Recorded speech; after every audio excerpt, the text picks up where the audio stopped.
Dave Fair for Legal Sports Report here at the G2E show in Las Vegas. Brett Richey is joining us right now from BlitzPredict, rocking the team colors today. Very nice. Always, yeah. So let's talk about just generally speaking, because obviously it's an exciting time for a lot of people, but also a confusing time for a lot of people as everyone navigates these waters of how sports betting is going to evolve, how cryptocurrency is going to be involved in that space. You guys are trying to be at the forefront of that. Yeah, very true.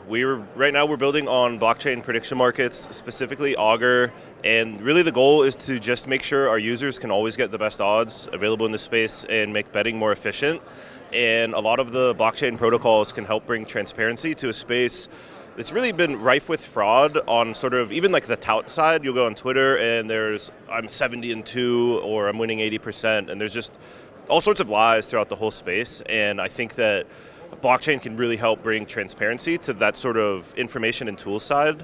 I actually trust like something like William Hill. I don't think there's really any risk of them defaulting on their obligation to their users. But if you really want to get information, there's some issues with some of the products that are currently out there.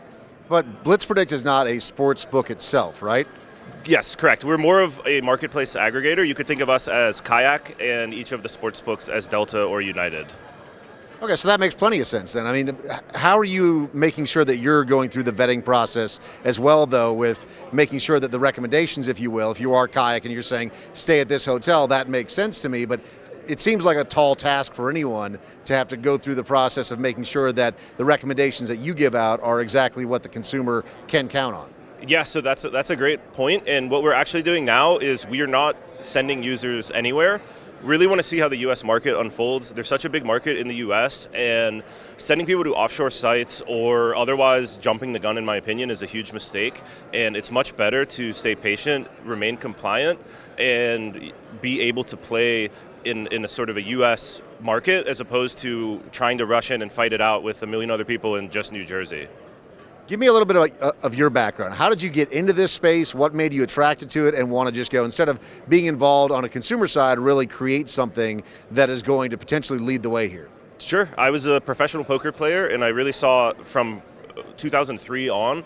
So I saw that whole rise and then fall of that industry.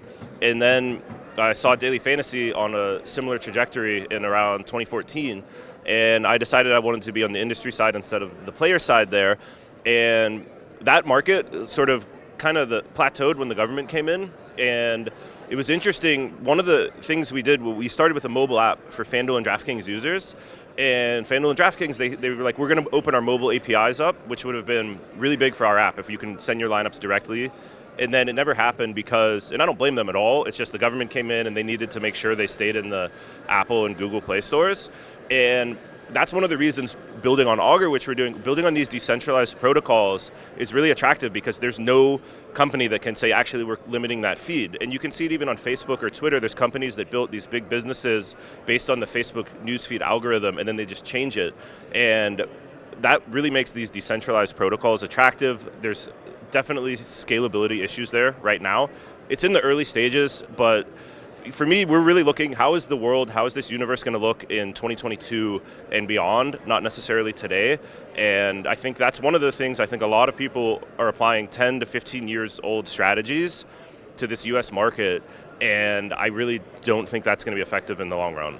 So you mentioned the poker industry, and then Black Friday comes along, DFS, and then Eric Schneiderman gets involved in New York and creates all sorts of problems for that industry. Is there a Black Friday for cryptocurrency?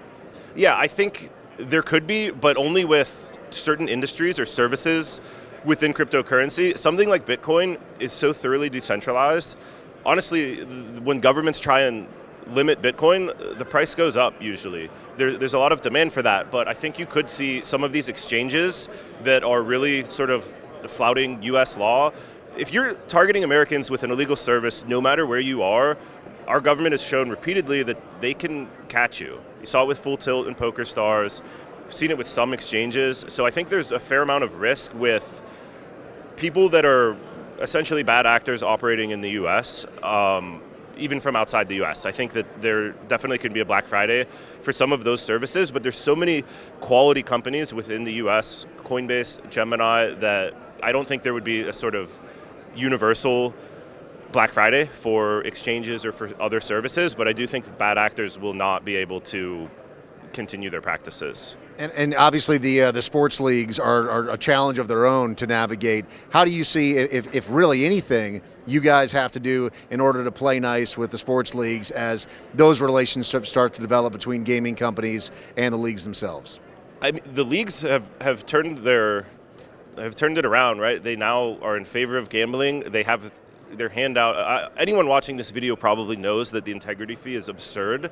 Legalized sports betting helps the sports leagues. It's going to cause more viewers to watch. It increases engagement. It's going to bring more revenue to them, and to act like they're going to do any sort of policing of their game above and beyond what they're already doing, I just think it's disingenuous. And they're willing to work now with betting companies. You see in Europe, right? You'll see the top soccer players in the world wearing a Betfair jersey or something. It's really just a matter of time, both with sports and then even esports, where people start embracing gambling. They're going to realize it's just a really lucrative opportunity for everybody. Don't get too greedy. Just be happy with the increased engagement you're going to get as is. Fascinating what you guys are doing. Thanks so much for the insight today. Thank you.